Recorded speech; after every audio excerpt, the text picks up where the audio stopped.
Энэхүү видеогоор би 2025 оноос хойш хэмжээ аюул ухааны хувьсгалд хэрхэн амжилттай төлөвлөхөө тухай хуваалцъя.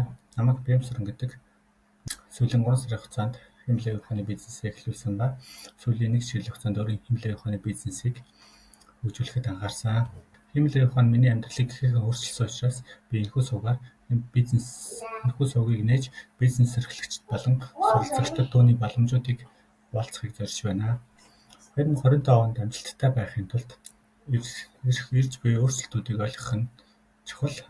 Эх 10 жилийн хугацаанд хөдөлмөрийн зах зээл болон нийгэм өрөө хэмжээ аюул ухаан болон автоматжуулалтад ихээхэн өөрчлөгдөнө.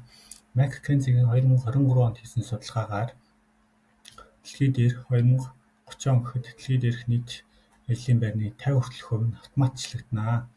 Bain Group-ийн хийсэн судалгаагаар 2030 онд хэмжээ аюул ухаан болон автоматжуулалтын улмаас дэлхийд дээрх ажлын байрны 80% нь цалингийн зөксөнг байдал болон ажилгүйдэл үүснэ. Ийм хурдтай өөрчлөлтийн энэ үед та ирээдүгөө хэрхэн төлөвлөж байгаа вэ? Яг үүндээ бидний олон хариултыг хөгжлийн биологийн онол агуулдаг. Алдарт хөгжлийн биологийн онолч Дарвины хэлснээр хэн хамгийн хурдан нь бус, хэн хамгийн ухаантай нь бус, харин хамгийн сайн дасан зохицох нь чадвартай нь амьд үлддэг. Бид хүрээлэнгийн орчиндөө өөрчлөлтөд дасан зохицохын тулд өөрчлөлтөд дасан зохицох чадвартай байх хэрэгтэй. Байгаль дээр дасан зохицох хоёр төрлийн стратеги байдаг. Мэргэжил ба ердийн гэсэн. Улсны баавгайг аваад үзье л дээ. Тэд бол байгаль дээрх мэргэжлийн төлөөлөл юм. Улсны баавгай зөвхөн хэдэн сая жилийн туршид зөвхөн хулс идэж хулсны навчаар хоолсож ирсэн. Гэвч улсын ойд ямар нэгэн зүйл тохиолдох юм бол тэд хоолны их өсвөргүй болж мөхөх аюултай юм. Эсвэргээрээ элбэх гэдэг амьтныг аваад үзье. Тэд байгаль дээр хаач ямар ч газар дасан зохицож амьдарч ямар ч хоол хүнсийг хэрэглэж амьдрах чадвартай байгаль дээрх ердийн мэргэжлэнгүүдийн төлөөлөл юм. Байгаль дээрх дасан зохицох төлөвлөгөөний анхны 90 буцацгаая. 66 сая жилийн өмнө аврах том астероид дэлхийг мөргөж өлөг гүрүүлтүүдийг устгасан. Эдгээр мөхлөөс асар жижиг дасан зохицох чадвартай хөхтөн амьтад үлдсэн. Өнөөдрийн бидний одоогийн нөхцөл байдал нь мөхлийн түвшинтэй ижил түвшинд хүрээд байгаа. Учир нь бид бие махбодын хувьд оршин тогтнохын төлөө бус, бид ажил мэргэжил карьерийн хувьд оршин тогтнохын төлөө тэмцэж байна. Өмнө нь бид нарийн мэргэжлийг эзэмшээд амьдралынхаа туршид карьерийг бүтээж болдог байсан.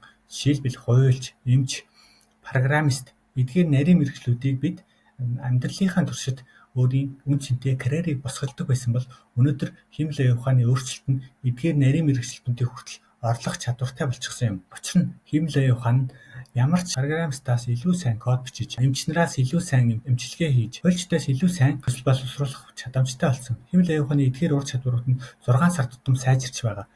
Ийм нөхцөл байдалд 10 жилийн дараа ямар ч мэргэжил нь өөрөө аюулгүй биш юм. Өнөөдөр нийгэмд олон төрлийн ердийн мэргэжлүүдийг эзэмшсэн хүмүүсийг илүү ихээр үнэлэх болсон.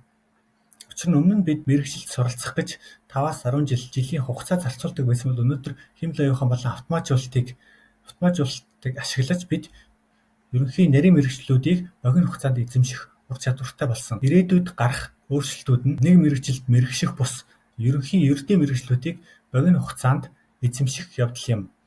Өмнө нь бид асар үн цэнтэй хэдэн сая долларын тоног төхөөрөмжөөр босдог байсан үйлдвэрлэлийг өнөөдөр бид хэмжээ аюул ухаан автоматжуулалт зөвхөн зөөврийн компьютероор эдгээр зүйлүүдийг орлох боломжтой болсон. Үүнээс хойш 10 жилийн хугацаанд нэг мэргэжлээр нарийн мэргэших бус ерөнхий мэргэжлүүдийг хэмжээ аюул ухаан ашиглан богино хугацаанд суралцаж ур чадваруудыг эзэмших юм аа.